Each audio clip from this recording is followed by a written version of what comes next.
kwa ajili ya kuwaza mabaya. Nitaenda kuzungumza kwa ajili ya moyo wazao mabaya. Na zaidi nataka ujifunze kwa huyu Yuda. Yeye alitembea pamoja na Yesu, alikula pamoja na Yesu, lakini ndani ya moyo wake mlikuwa mbegu ya kuwaza mabaya, moyo unaowaza mabaya. Nini ambacho nataka nizungumze? Unaweza kuwa ni Mkristo na watu wanakujua. Unaweza kuwa ni mwimbaji, ni mhubiri, unaomba sana, lakini ndani ya moyo wako bado unawaza mabaya. Kwa maana nyingine, kuingia au kuitwa Mkristo, kuomba sana, kuhubiri hakuwezi kukuepusha au kufanya wewe moyo wako usiwaze mabaya. Na ndio maana nimezungumza jifunze kwa Yuda Iskariote. Alikuwa ni mwanafunzi au miongoni mwa wanafunzi wa Yesu, anatembea pamoja na Yesu usiku na mchana, lakini kumbe ndani ya moyo wake bado anawaza mabaya, na ni mwanafunzi wa Yesu. Kwa nini nasema hivyo? Unaweza ukajifikiri mimi ni Mkristo, wanaowaza mabaya labda ni wale wapagani, lakini kwa sababu mimi ni Mkristo au ni mwimbaji, ni mhubiri, ninaomba sana, siwazi mabaya. Sio hivyo. Jifunze kwa huyu Yuda Iskariote. Alitembea pamoja na Yesu usiku na mchana, alikula pamoja naye, tena ni yeye alikuwa mweka hazina, lakini angalia kilichotokea kwake. Ndani yake bado alikuwa anawaza mabaya. Jifunze hilo, litakusaidia. Moyo unaowaza mabaya. Lakini pia ni nini kinaweza kikamfanya mtu afike kuwaza mabaya? Ni wakati mtu mwingine anapokuumiza. Mtu mwingine akikuumiza, usipokuwa makini, ghafla moyo wako utaanza kuwaza mabaya kama hautakuwa makini. Na unapoangalia kwenye kitabu cha Mezali 6:16 mpaka 19 au 19, utaona vitu 6 aidha vitu 7 ambavyo vinatajwa pale. Kitu cha nne au jambo la nne, utaona Mungu anazungumzia moyo unaowaza mabaya. Kitabu cha Mezali 6 mstari wake Mezali ni 6:16 mstari wake wa 19. Utaona jambo la nne, baadhi ya yale mambo 6 au 7 Mungu ambayo anachukia. Ukiangalia jambo la nne, Biblia inasema Mungu anachukia moyo unaowaza mabaya. Kwa ghafla sasa, kwa kufikiria, ni lazima ujue uko Mkristo. Kama hautajua kulinda moyo, utakuwa unakaa ukiomba, unahubiri, unaimba, lakini unachokisubiria hapo baadaye ni kuingia jehanamu. Haujanielewa? Kuingia sio shida, lakini shida iko kwenye kile ambacho unaondoka nacho kutoka ndani ya kanisa. Hapo ndio kuna tatizo. Hiyo ni maarifa. Kuingia sio shida, lakini kile ambacho unaondoka nacho ndani ya kanisa, hapo kuna tatizo. Maana yake nini? Unaweza ukaingia ukawa miongoni mwa watu wanaosikia lakini hawaelewi. Wengine wakasema tunaelewa. Biblia inasema watu wangu wanaangamizwa kwa kukosa maarifa. Kusikia na kuelewa ni vitu viwili tofauti. Ni lazima ujue hiyo. Sasa ni lazima ujikaze uwe mtu wa kusikia na kuelewa, utapona. Ni lazima ujue kuchunga moyo. Na ndio maana Biblia inatuambia linda sana moyo wako kuliko vyote uvilindavyo. Swali la msingi kwa nini? Ni kwa sababu kwenye moyo kunatoka chemchemi za uzima. Kwa maana nyingine, kama sasa hutalinda moyo wako utakuwa unatoa chemchemi za mauti kuliko kutoa chemchemi za uzima. Hata kama unaingia, hata kama unaomba, hata kama unahubiri au kuimba, moyo unaweza ukatoa chemchemi za mauti kama hutakuwa makini, kama hautajua kulinda. Na ndio maana Biblia inatusisitiza au neno linatuambia linda sana moyo wako. Kuna jambo la kushangaza hapo, kuliko vyote unavyovilinda. Hili ni jambo zito zaidi kwa sisi wa Kristo. Naomba kulitafakari. Kwa nini natuambia kuliko vyote? Mbona tuna vitu vingine vingi vya kulinda, lakini kwenye ulimwengu wa roho tunaambiwa kitu kimoja: linda sana moyo wako kuliko vyote uvilindavyo. Ni kwa sababu kwenye moyo ndipo utazalisha chemichemi za uzima. Chemichemi za uzima ni ile hali ya kuwaza. Unawaza nini? Kama kwenye moyo unawaza mabaya, ndani ya moyo kuna chemichemi za mauti. Kwa tafsiri au kwa lugha ya Biblia, wewe ni mfu aliye hai hata kama unatembea. Kumbe ni mzuri zaidi wewe na mimi kuanza kuwa tunachunguza moyo unawaza nini. Zaidi unapoumizwa au unapoumia, unapokwazika, ndio muda wako wa kuanza kuchunguza kwenye moyo unawaza nini. Nitarudia hapo. Wakati unaumizwa, mtu anakuumiza, wakati unaumizana au unakwazana na mtu, au kuna mawazo mengine uko nawaza yanakuumiza, ni saa yako ya kuchunguza kwenye moyo ni nini unawaza. Kwa nini? Kwa sababu Mungu anachukia moyo unaowaza mabaya. Kwa lugha ya Biblia au kwa tafsiri nyingine, kumbe unapowaza mabaya kama unajitenga na Mungu. Sijui kama unaona hiyo mauti. Unapowaza mabaya, ghafla unajitenga na Mungu. Hiyo ndio tatizo liko hapa. Na hayo ndio mauti yanatajwa pale wakati unawaza mabaya. Linda sana moyo wako. Na mafundisho yetu ya leo yanagusia kwa moyo unaowaza mabaya, kwa ajili ya moyo uwazao mabaya. Kama watu wanauana, chipukizi au chanzo, kwanza ni lazima uwaze mabaya. Yale matukio yote mnayoyaona yanatukia, nazungumza matukio mabaya, chanzo ni mtu kwanza au ni mwanadamu anawaza mabaya, ndipo anakuja kufanya tukio. Ina maana kabla huja kuwaza mabaya, huwezi kufanya tukio baya. Nini ambacho nazungumza hapo? Ukilinda moyo wako, ukijizuiza moyo usiwaze mabaya, huwezi ukafanya tukio baya kama unalinda moyo. Kiungo cha maajabu zaidi, ninashangaa kuona neno linasema linda sana moyo wako, eti kuliko vyote unavyovilinda. Ni nini kinafichama hapa? Bila kuponda muda, tusome kwenye kitabu cha Yeremia 4 mstari wake wa 14. Wakati Yeremia yuko Yuda na Misri, naomba jifunze haya ambayo aliweza kusema.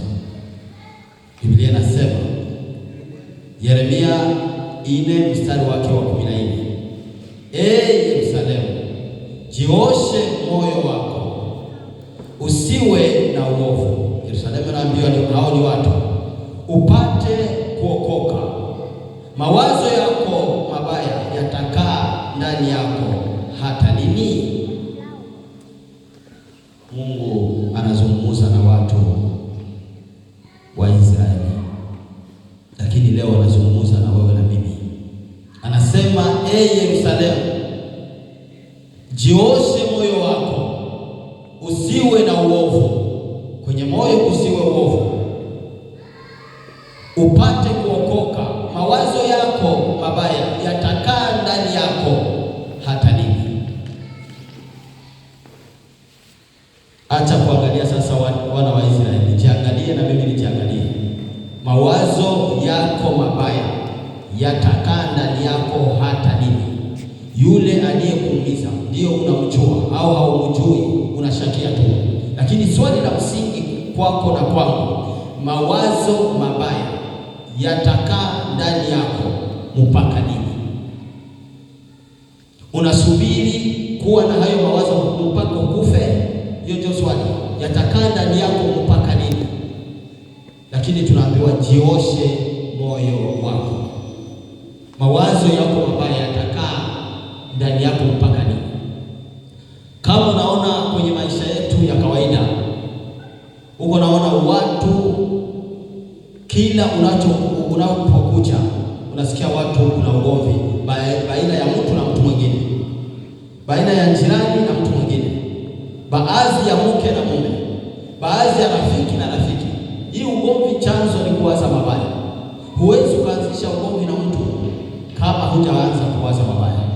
Ni lazima kwanza uanze mabaya, baadaye yale mabaya kitakachozaliwa labda ni ugomvi. Kama sio ugomvi, kutazaliwa kutupiana maneno. Kama sio hivyo, kutazaliwa kutetana au masengenyo. Kama sio hivyo, kitakachokuja kuzaliwa ni mtu kuua mtu mwingine. Kama sio hivyo, ni mtu kujitenga na mtu mwingine. Na mko washahidi, unaona kuna watu wengine mnaweza mkapishana, hamwezi mkasalimiana kwa leo, lakini chimbukizi mawazo mabaya huko ndani ya kanisa. Lakini kuna watu wengine hawawezi kukusalimia, lakini nazungumza juu ya mwanzo au chimbukizi ya wewe kutokusalimiana na mtu mwingine ni moyo unaowaza mabaya. Aidha wewe unawaza mabaya kwa ajili ya yule ambaye hakusalimii au yule usiyemsalimia, aidha ni yeye anawaza mabaya juu yako. Ndio mwanzo. Lakini kuna jambo la kushangaza, tujifunze kwa Yuda.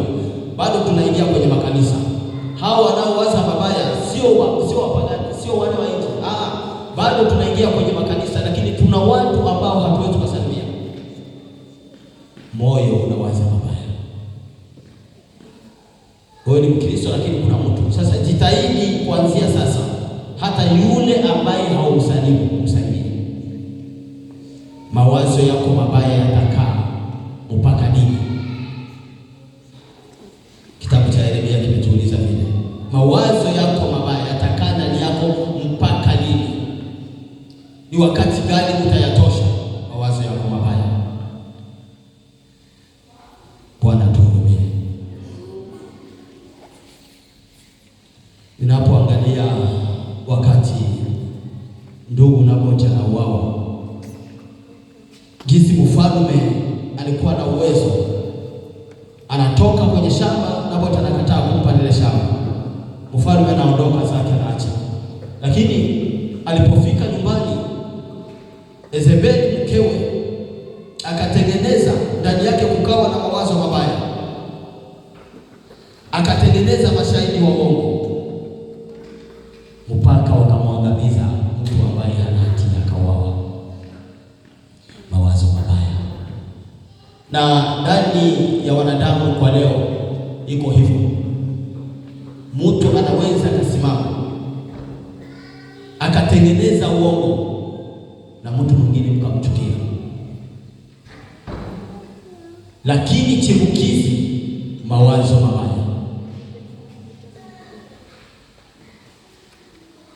Kumbuka wakati Mungu anamuuliza Kaini, ndugu yako iko wapi? Tayari Mungu amekwisha kusikia damu ya Kaini inalia, inapaza sauti. Sasa Mungu anamuuliza Kaini, ndugu yako iko wapi? Nataka uone Kaini alichokifanya kwa ndugu yake. Kaini alimuua Abeli. Huyu ni mkubwa na mdogo, lakini mwanzo, kulingana na fundisho letu la leo, mawazo mabaya. Baada ya kuwaza mabaya, ndipo Kaini akamwinukia mdogo wake akamuua. Kuwaza mabaya. Kama ndani ya roho yako kuna mtu ambaye unamchukia, chanzo ulianza kwanza kuwaza mabaya juu ya yule mtu. Inakuwa ni jambo la kushangaza zaidi kuona tuko kwenye makanisa, lakini kuna baadhi ya watu hawezi kukusalimia, labda wao kusalimia, lakini ni mwanakwaya, ni mhubiri, ni muombaji. Hili jambo linakuwa linashangaza zaidi hata kwa wapagani. Wanatuona kwenye makanisa, lakini kumbe tuna watu wawili watatu mbele yetu, hatuwezi tukawasalimu, hawawezi wakatusalimu. Kuna na wengine unaweza ukasamehe, ukaanza kumsalimu, lakini hawezi kukusalimu mpaka wewe umsalimu tu. Ndiyo dunia ya leo. Lakini tuko kwenye dalili za siku za mwisho.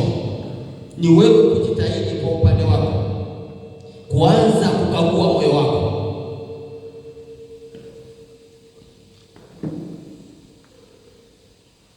Kitabu cha Mwanzo 4 mstari wake wa 6. Kuna mambo nataka ujifunze ndugu yake Abeli. Kuna mambo madogo tu nataka ujifunze. Kitabu cha Mwanzo 4 mstari wake wa 6. Bwana anamuuliza Kaini, anamuuliza maswali mawili, naomba na wewe uyafikirie. Swali la kwanza anamuuliza, kwa nini una ghadhabu? Mwanzo wa kuwaza sasa mabaya. Kumbe ghadhabu inaanza, hasira ndipo utakuja kuanza mabaya. Mungu kwanza anamuuliza kwa nini una ghadhabu. Tayari Mungu alishaona ndani ya Kaini kuna vile anavyofikiria. Sasa Mungu anaona, anamuuliza kwa nini una ghadhabu? Swali la kwanza. Jigeuzie lile swali wewe mwenyewe. Kama una ghadhabu, jua kitakachokuja kuzaliwa ni hiki kimezaliwa kwa Kaini. Swali la pili anamuuliza, kwa nini uso wako umekunjamana? Kumbuka Biblia inasema macho ya kiburi. Kuna mtu akikutizama unaona sura na kunja, ndani yake kuna ghadhabu. Baada ya haya, ukiangalia kwenye mstari wake wa 7, ndipo Kaini alienda kumuua ndugu yake. Lakini mwanzo kwanza Mungu alishaona ghadhabu ndani ya Kaini. Anaona uso na kunjamana. Kilichokuja sasa kuzaliwa baada ya kuanza mabaya, akakuja kumuua ndugu yake. Amen. Lakini ukiangalia kwenye mstari wake wa 8, kuna ushauri alimupa kabla hajafanya tukio. Na ndio maana wakati mtu anakushauria, jaribu kuelewa. Usiwe mtu wa kusikia tu, jaribu kuelewa. Kwa sababu usipoelewa, kitakachokuja kutokea kitakuwa kibaya zaidi. Mungu anamshauria. Anasema usipotenda vyema dhambi iko. Mungu anakupa ushauri, inakuotea mlangoni. Kumbe mtu asipokuwa makini, asipotenda vyema ambacho kiko mlangoni ni dhambi, tena inakuotea. Ushauri wa mwisho anamwambia, nayo inakutamani wewe. Hiyo dhambi shaba yake au lengo ya hiyo dhambi yenyewe iko mlangoni, kama Mungu alivyomwambia Kaini, inakutamani wewe. Kwa tafsiri nyingine, ni lazima uwe makini, sio kuingia tu na kutoka. Ni muda sasa wa kuangalia kwenye moyo, unawaza nini? Unaishi na mke, unaishi na mume, lakini bado unamwazia mabaya na ni mke wako, bado unamwazia mabaya na ni mume wako. Usipokuwa makini, dhambi iko mlangoni, inakutafuta wewe. Kama utakuwa makini, kitakachokuja kuzaliwa hapo baadaye, kutakuwa una ugomvi, mtatengana. Bwana tuhurumie. Matendo ya Mungu yapita fahamu, ni nani ayaona wazi? Lakini najua mapito ya Mungu kwa mimi yafaa halisi. Tusome kwenye kitabu cha Warumi 7 mstari wake wa 10. Kuna mengine madogo tutajifunza hapa, itakuwa mfupi. Paulo iko Korinto, anaandika kitabu cha Warumi. Huyu ni Paulo iko Korinto. Nini ambacho alizungumza? 7:10 alisema, nikaona ile amri iletayo uzima, ya kuwa kwangu mimi ilileta mauti. Nini ambacho Paulo anazungumza? Anashauria nini? Tuko kwenye nyakati ambazo unaweza ukamwonyesha mtu njia iliyo sahihi, lakini ukabishana naye. Tuko kwenye nyakati ambazo unaweza ukamwambia mtu jitenge na huyu mtu, maana ndani yake kuna shida. Ghafla shida haitakuwa kwa ule mtu unamwambia jitenge naye, shida itakugeukia wewe. Nini maana ya nikaona ile amri iletayo uzima kwangu ya kuwa imeleta mauti? Ni wakati unaweza ukasimama na mtu ukamwonyesha ukweli, ukamshauria na ukaanza ugomvi na wewe ukaonekana mbaya. sababu amri ambayo inaleta uzima, ushauri ambao unaleta uzima